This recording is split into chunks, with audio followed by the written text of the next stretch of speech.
રાતે સંડાસ ઉલટી થઈ, સવારે દવાખાને લઈ ગયેલા. આ પાણી લીધે મારા છોકરાની ડેથ થઈ ગઈ. 15 દિવસના ઉપર થઈ ગયા. પાણી ખરાબ જ આવે છે. ક્યારેક પાણીમાં ફીણ આવે છે, ક્યારેક પાણી ગઢુડ આવે છે. એનું પાણીનું કઈ સોલ્યુશન નીકળતું જ નથી. 40 થી 50 લોકો માંદા છે. જે ગામથી આવ્યા એ બી માંદા પડી ગયા. અને અહીંયા અમારે ત્યાં 22-23 વર્ષનો છોકરો, જુવાન છોકરો ઓફ થઈ ગયો 2 દિવસમાં. એને અડધી રાતે ઝાડા ઉલટીની શરૂઆત થઈ, બીજા દિવસે 10 વાગે તો એની ડેથ થઈ ગઈ. અમારે પાણીનું સોલ્યુશન જોઈએ છે. પાણી અમારે ચોખ્ખું જોઈએ. વારંવાર લોકો માંદા પડે છે અને આ ગટર લાઈનો સાફ નથી કરતા એ લોકો.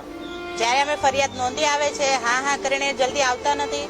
એની કઈ કમ્પ્લેન્ટ જલ્દી નોંધી લે છે, પછી આવતા નથી જલ્દી. પછી અમે એસએમસી ને ઘણી ફરિયાદ, પણ પાણીની સમસ્યા છે અને ડ્રેનેજનું પાણી મિસ થાય છે, પણ એના પર કોઈ પ્રશાસન ધ્યાન રાખતું નથી.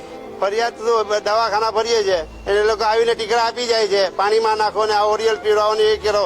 હવે એનાથી કેટલા દિવસ નિકાલ ક્યારે